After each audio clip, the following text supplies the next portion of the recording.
Hey, everybody, welcome back to session two of the 2020 Virtual Kentucky K12 Technical Summit. And we are excited today for this next session. We're going to be talking about live streaming and OBS as a free way to do some live streaming. I know it has become a major topic of concern, especially when several of us had to start doing virtual board meetings. But there's also other ways that teachers could use this or ways that this could be used during NTI. And so this is going to be a great session today. We have Jacob Cecil with us today, also manning the YouTube live chat. If you have any questions, we've got Greta Casto. So she'll be jumping in. If you've got any questions, make sure you put those in the live chat. We also have Rhonda Thompson manning the Twitter chat. So if you have any questions or anything you want to jump in on the Twitter chat, make sure you do hashtag KYTex. And so you can jump in with your questions and all that good stuff. We also will have an exit slip at the end of this. There's a 1 hour ELA credit for this session today, and so make sure you stick around for that exit slip. We'll display that link at the end of the session. And so again, we will turn it over to Jacob, and then we will be discussing some live streaming and ways to handle that. So Jacob, welcome today. Thank you for being here, sir. Thank you very much. All right, you can take it away. All right. So coronavirus happened. All of a sudden, nobody was in schools anymore. We weren't allowed to see each other. That's kind of a problem when it comes to things like board meetings and other meetings that are supposed to be held in person. So the administration in my district tasked me with, how do we have this meeting live where everybody can still interact, but also maintain social distance where we can't be in the same building with each other.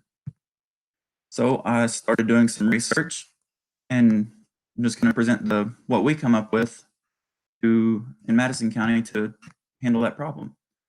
Got a presentation here. Live streaming with OBS, how we virtualize public meetings at Madison County schools.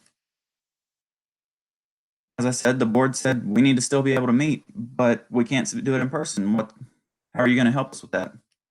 So we were already a G Suite district. We're heavily using Google in our district. Lots of teachers are familiar with it. The boards, they're using Gmail. All the administration's using it. So we decided to look to Google to see if there was something there that we could use. Google Meet matches it perfectly. And lots of people are already using it. I remembered a session from Kisty several years ago where they were talking about live streaming with OBS. So I did some research, looked into OBS, and realized that it was going to be perfect. It was free. It was very powerful. You can do a lot with it, or you can just do the bare minimum with it. So I did some research and I looked into how we could use that to virtualize our board meetings. Talked with administrators, talked with the public, decided that to really reach our community, we need to do the live stream to both Facebook Live and YouTube. Because there's a lot of people that didn't have Facebook. There's a lot of people that were uncomfortable using Facebook. So we needed to send it to YouTube as well. Up to this point, we had not been live streaming board meetings at all. We recorded them, we edited them, and then we'd upload them the next day to both Facebook and YouTube. So it became a situation of how do I send one live stream to two different sources at the same time? We played around in a couple of ideas, and I came across a website called caster.io that enabled us to do that. It's very easy to use, and it's not very expensive. I couldn't find any free solutions that really would do what we did, so I looked into using Caster. They had a 7-day trial. We trialed it for the first board meeting, and it worked perfectly, so we set up a subscription with that. Streaming was surprisingly easy to set up once I went through all the steps. You obviously have to create an account at your preferred platform, Facebook Live or YouTube, any other Twitch or anything that you wanted to set it onto. We chose Facebook and YouTube because they're the most common. They're the ones that most people are probably going to be using. You download and install OBS, and there's the link there.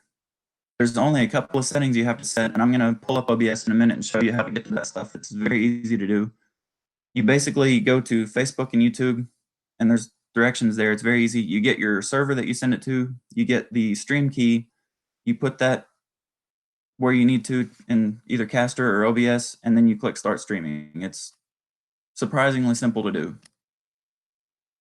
We also needed a way to collect comments from the public addressed to the board when doing a virtual meeting. Our board listens to the community as all of them do, and they like that feedback from the community. So how do we talk to the public without being able to be in person with the public. The first board meeting, because we had to set it up kind of quick, it was only a week or two after everything went virtual.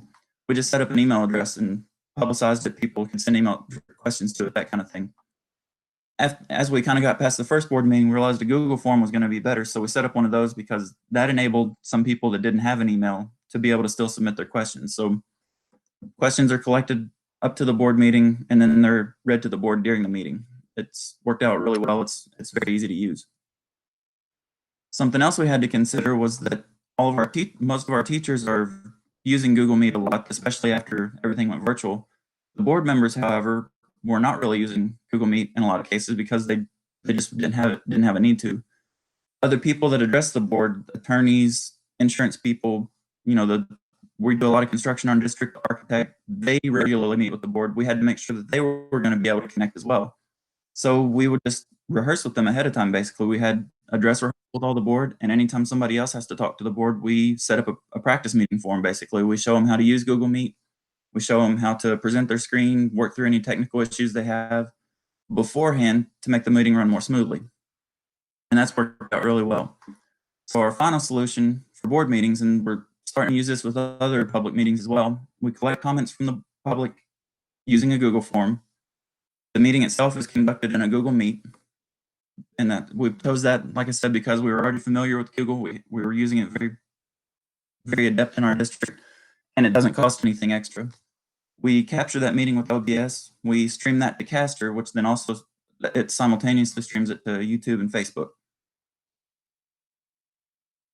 Teachers in the district saw the meeting being live streamed, and they thought that that was going to be a good thing too. There wasn't a whole lot of interest in live streaming for classroom purposes because most of them, like I said, were already using Google Meet and some were using Zoom. But they saw an interest in using it to capture those sessions, to record them easily so that they could review them later for students that maybe didn't have the ability to join it live or something like that. So we did see some interest in that, and we've been creating some tutorials and that kind of thing, and we have teachers using it as well. So it started with a way to publicize the board meetings, and then it's kind of filtered down into the classroom as well. So, and then next is questions and answers. I'm going to show you, I mentioned how to set up OBS and how to get your stream key and that kind of stuff. So I'm going to share a different screen and show you it's only a couple of clicks to get that information from YouTube, for instance. So now my YouTube screen. So this is our district account in YouTube. Up here you click create, go live.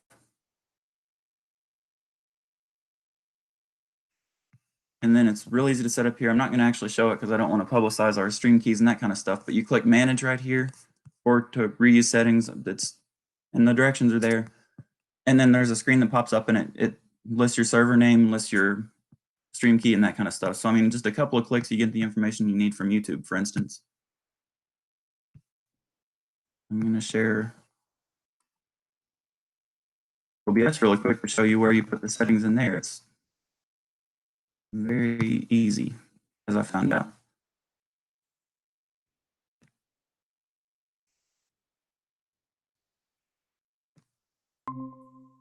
So here's OBS after you install it. File, settings, stream. You put your server here, you put your stream key there. You can mess around with the output to match it how you need to. That you could do an hour-long presentation on the different settings in there, so we're not going to touch on that right now, but the default settings are going to work if you need something quick and in a hurry. And then you click start streaming, and that's all there is to it. So it's very easy to set up. It's minimal. The hardware isn't super intensive that it requires or anything like that. It's worked very well for us. We've streamed 4 board meetings now and not had any issues. We're seeing, usually on Facebook, we're seeing over 100 people watching the board meetings. On YouTube, a few less, but we kind of expected that. But it shows that we're still able to get our public meetings out. People are still tuning in. They're still seeing it because we generally have very active board meetings in person. The room, I think, holds 115, and we're usually at capacity, especially for the first part. So it's nice that we're still able to reach the community. We're still able to get out there. So yeah, that's kind of what we've been using. It's working very well for us. And it's very adaptable with OBS. You can get very creative with it. You can share different screens. You can edit live to put different screens and that kind of stuff up. So you can do a lot with it. I'm just kind of touching the surface here. We had any questions come in? Is anybody else using OBS or using a different solution, or because there's lots of different ways you can skin the same cat here. So Yeah, we're actually using OBS, and in fact, I'm using OBS right now. That's how we're actually producing today's event. We have OBS set up on two computers here, and we're actually screen capturing the Google Meets that everyone's in today as they present. And so yeah, we're using OBS, and um, we're using OBS for our board meetings as well. And we actually have had a lot of virtual board meetings because we were in the process of hiring a new superintendent. So there were several special called meetings and several late nights, and so it worked out really great for us. It's very easy to use. I'm really interested in um, the caster that you were talking about. We only push to the YouTube channel, and then we mhm. share the link to the YouTube channel like on our Facebook and our Twitter and that sort of thing. And we do like an event campus announcement with the YouTube link. But I wasn't aware of caster that you were talking about to be able to do it to both. So can you talk a little more about it, like how you set that up? Yeah, let me pull it up here real quick so you can see what it looks like. It's basically, if there's a streaming server out there, it can send the stream to it live. I think our account, it's $15 a month or something. It's not very expensive at all for what you're getting out of it.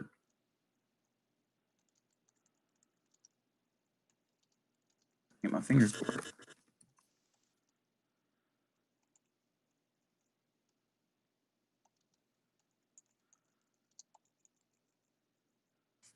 Okay, let me.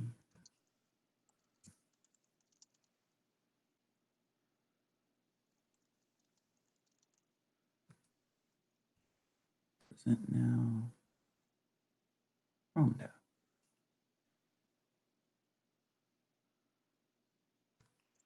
While he's pulling that up, is there anybody out there that's not using OBS? Maybe there's a different solution, or you're still looking for some sort of a solution to do some live streaming, that sort of thing. If you could put it over there in the chat. Um, See, here's all the things that Caster will send to simultaneously.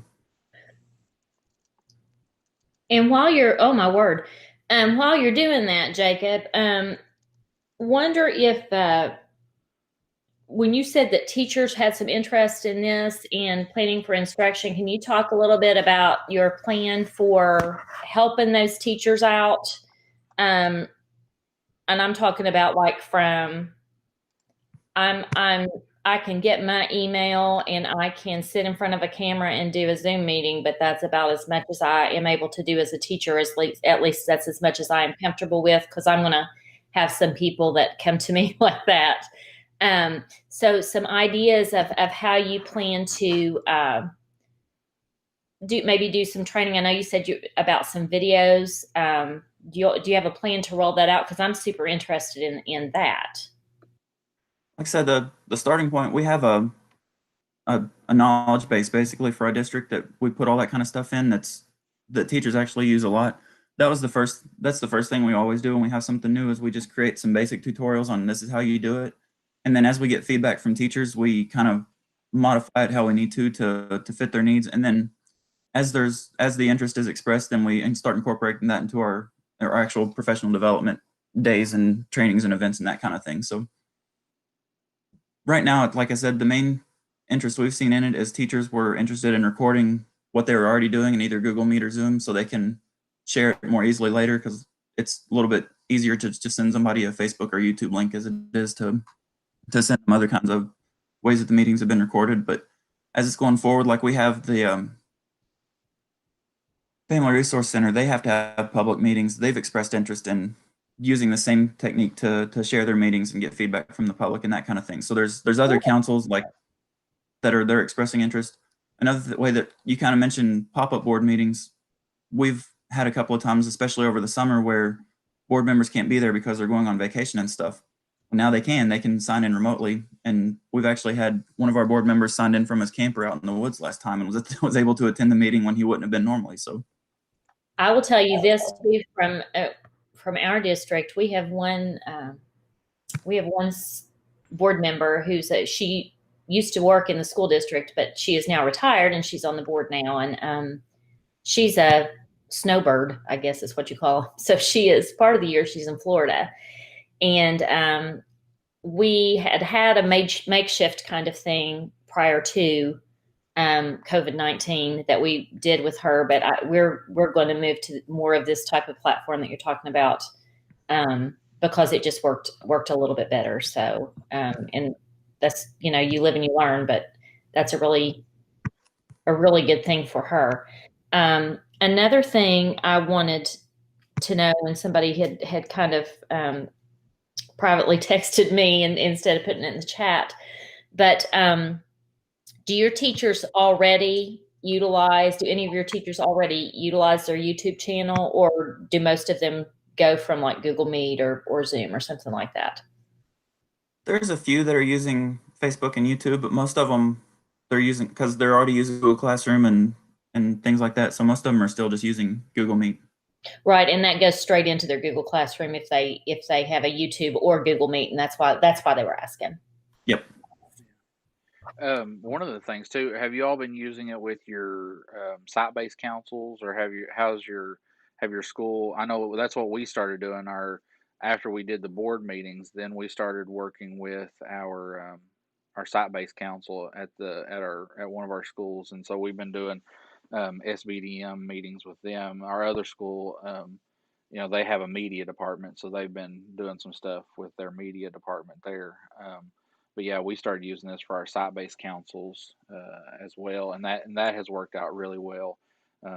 So the biggest problem for us has been, I'm the one kind of manning the OBS in the background myself, or Mr. Blackburn, and so making sure to schedule us and that sort of thing has been a little more work that's normally not part of our department, because like you said, we don't live stream.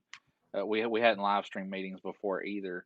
And so it's been an interesting new part of our department that has come about since March. Yep. Yeah.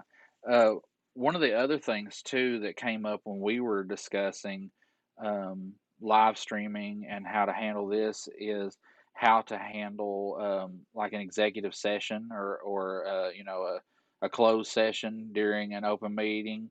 How did you all do that? We basically, I send out a Google Meet for all the board members and presidents and whatever for the public meeting. And for the executive session, the superintendent sent out a private meeting just to the board members. They left the public meeting, they joined that meeting, and then I just put up a placeholder on the live stream that says we're in executive session now, we'll be back shortly. Yeah. And then when they were done in the executive session, they'd quit that meeting and rejoin the public meeting. Yeah, worked. Yeah, that's what we did too. Is we sent out we would send out a Google Doc. We had put everything kind of in a Google Doc with some instructions, so our board members would have that. But we also sent it in a Google Doc, so that way we could revoke access to the Google Doc later. Because like meeting links, can sometimes be used. That's one of the concerns with Google Meet is those meeting links can be used, after it's over. And so, and to keep our meeting links secure so we don't have any of those, Zoom bomb or meeting bomb, somebody coming in the middle of a board meeting thing, to keep those real secure, we actually put our links in a Google Doc and then just shared that Google Doc with the board members, and then we can revoke access to that to make sure and keep it secure when there's not a meeting going on. But yeah, that's how we would do an executive session closed room, and we likened it to the same as, if they went into executive session and they got up and they walked into another conference room, or they walked into the at the conference table at the superintendent's office, that sort of thing. The same thing as getting up and walking out of the room and then walking back in, and turning the cameras back on. So it was akin to the same thing. So yeah, that worked pretty well for us too. Yeah. That's a good idea, sharing the doc and the links that way, because we've just been sharing the meeting links directly. But yeah, that's a good thought. Yeah, and that way we can, quote, take the links back, by revoking access on the Google Doc, and keeping them secure, and kind of keeping them in the district's possession, so to speak. And then, so you said you used, did you use Google Forms for your public comment? That's what we did too. That's what we the first meeting, we just put an email address out there and people could send emails to that. But then, yeah, the second meeting on, we've been using a Google form.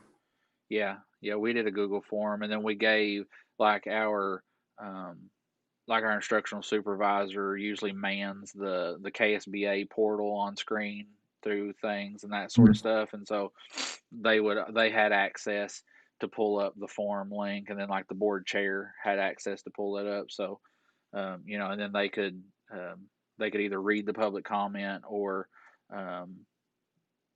they could invite that person in to do a video public comment or something like that as well with those submitted forms. So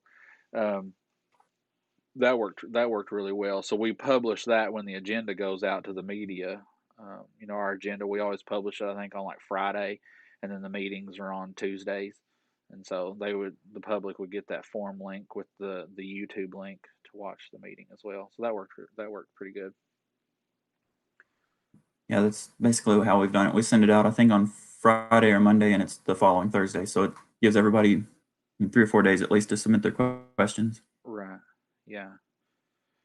Rhonda? Hey, I've got a quick Saw you question. unmute there. Go ahead. Jacob, you said that you had picked Caster, but it cost a little bit. What'd you say? Mhm. A couple, maybe $15 a month?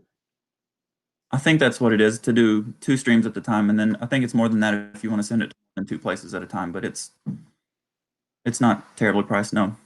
Okay. Were there some options that were free that you looked at? I would have to. I don't remember Okay. off the top of it. There was a free 7-day trial, but I don't think Okay. there was a free for it. No. All righty, thanks. I've heard of a couple other people doing meetings to 2 different ways. So if there's anybody out there on the live chat right now, if you're going to 2 different streams, I don't know that I've ever heard of a free version either. But if there's anybody out there that knows of a free service where you could push it to 2 streams, I know we'd definitely be interested in that. But it's still, that cost is not. It's not a whole lot in order to be able to do that with Caster too. So that definitely sounds like a good option, and something that I think we'll probably look into as well. Yeah, I know there's a very similar competitors out there, and Caster just seemed easier to set up than some of the others. That's why I went with that one. Yeah. Can you pay for a year at a time? I'm sorry? Can you pay for it a year at a time? You can. Perfect. Okay. Yeah, that'd be good. It'd be kind of odd to do a $15 purchase order every month, but yeah, go ahead and paying that up for a year would be good, wouldn't it? My bookkeeper would kill me. Yeah. Yeah. Yeah, we would not be finance department's friend on that one. So do you run OBS on a Windows machine? I do. Okay. Yeah, I'm actually running it on a Mac right now, and I'm a pretty avid Mac user. I try to avoid Windows. Don't tell everybody else. Sorry, YouTube. Try to avoid Windows as much as possible. But on the Mac, one of the issues that I ran into was that the built-in audio capture for like what's coming out of your, like what actually is the audio coming from your Google Meet, that built-in audio capture for OBS doesn't work on the Mac. And so what I actually did is I downloaded, there's an app that you can download for the Mac. It's a plugin, and it's called I Show You. And so it's a free download. It's called I Show You Capture, is what it's called. I Show You Capture. And what it did is it allowed me to capture the audio that's coming from on screen, like you all talking right now, and it gives me the ability to mute my microphone, so that way during the board meeting you're not hearing me. Initially, the first meeting that we did, it actually was the sound coming out of my speakers and going back into the microphone, so you can imagine that was not great quality.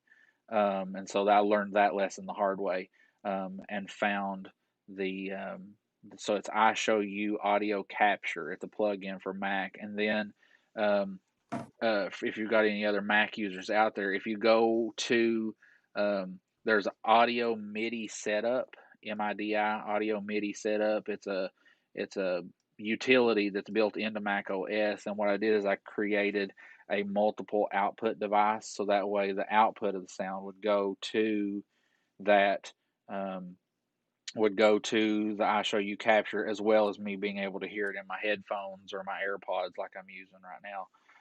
And so that worked really well. So if there's any Mac users out there that are looking at OBS, it does work on Mac. It's just that the capturing the sound that's actually coming from the internet, it took a little extra plug-in to put in there that works just natively on Windows. So every now and then being a Mac user has its extra challenges, especially when you're using free software. But that it works really well for us that way. So I thought I'd throw that in there for all the Mac users out there. We also, excuse me, we also have a question concerning the fact, and this is actually what's happening at my district too. Tommy Burns says that they have some board members that are participating virtually still, and then they have some that are coming in. And so if you're on the chat or people that are on the call here, how are people handling that? Because that's becoming more and more where you have some in person and some are virtual. And how do you capture all of that for everybody to see, for the community to see? So what we did, and Jacob, I'll jump in here real quick if you don't mind. Yeah, that's fine. Sorry to hop in there. We actually had that situation. Of course, we were doing a lot of superintendent interviews during those special called board meetings, and so those were, of course, hybrid, socially distanced meetings because they obviously wanted to interview candidates in person. And so on those hybrid meetings, what we did is we actually had a PTZ camera that we put in the boardroom. So we actually had a pan tilt zoom camera, a pretty good camera, like a conference room type camera. So we put it in the boardroom, and then we joined the meeting with that camera, and we had an array microphone. And a lot of you, if you're part of the ARI districts, it's similar to the ones that came on the Mondo pads with the ARI. If you're in the KVEC region, you'll know what I'm talking about. And so what we did is we actually put a big camera just kind of mounted it up high, and then we had that array microphone that would pick up the audio good in the room. And so we did what we called a hybrid solution. So we joined the meeting with that computer that was sitting there, and then if people still needed to join virtually, or we could actually still run the OBS virtually, we would just have someone there in the board office would turn that on. And a lot of the board meetings we were actually streaming those from home, because a lot of the times myself or Mr. Blackburn, we were working from home during that time, and so we were actually running OBS and streaming the board meetings out from our homes, and so that worked really well. And having that camera mounted up doing the hybrid worked good. And that's very similar. We haven't actually done it yet, but that was very similar to my plan. Is we've got our computer that we use to record the board meetings. We've got cameras just fixed in place that we kind of switch between. There's an extra video input on there. We could easily hook a laptop or something up with an HDMI cable, have the Google Meet running with the virtual people. That way it would feed into the stream, and then that could go out. And then we've got displays in the room that, we could run the Google Meet to those. So the virtual people talking, they would be on the screens. You'd be able to hear them. It's definitely not impossible to set up something like that. Yeah. I guess it's the new normal. Yeah, as a lot of people have said, with all of the many things that we've turned digital or we've digitized, they're calling it the COVID way around here. That's what everybody says. They laugh about Neil and the COVID way, because I have digitized about everything I can get my hands on, or virtualized anything that we can get our hands on. So it's definitely a whole new world. We have any other questions or anything coming in, Greta or Rhonda? Nope. It looks like he's been ahead. Like before I could break in, he's been answering a message talking. So, but that was the last one was basically about that, and Russell Independent has done the same thing, and I can't claim doing any of this. My network administrator Russ Cole is awesome. I can't say enough about him, but he enough good about him. But we did the camera thing too. And just out of curiosity, did you all say you permanently have those cameras mounted, or do you just have it set up in there? We have cameras permanently mounted in the boardroom that and a computer hooked and the the mixing boards and everything set up. So we just turn them on for the board meetings, and then we don't have to set up and tear down and all that kind of stuff. We Gotcha. renovated our board office 5 years ago or so, and that was one thing that we wanted to make sure we included. So that's been very helpful. Very nice. As far as being able to get the board meetings set up quickly. Yeah. And you were saying your all's board meets in a room that's like, 100, 150 people actually show up for your board meetings before all the socially distant stuff come up. Yep. Yeah, that's amazing. Of course, in an independent district, our tiny little boardroom, we wouldn't hold that much, but we're in a much smaller area. I'm sure y'all have a lot more people, and that's pretty cool. That's definitely something that's interesting. Do y'all have anything else? Let's see, there's something just came in here. So someone was commenting how they were handling that situation in the chat there. All right. So if you have anything else, Jacob, you want to share right now with the whole group? No, just I was surprised how easy everything worked together, because everything open standards and everything. It was really just copying and pasting a few settings between different apps and figuring out the workflow. But it was relatively easy to set up once I kind of did the research for it. All right. Well, that's awesome. So I'll tell Hardware. you.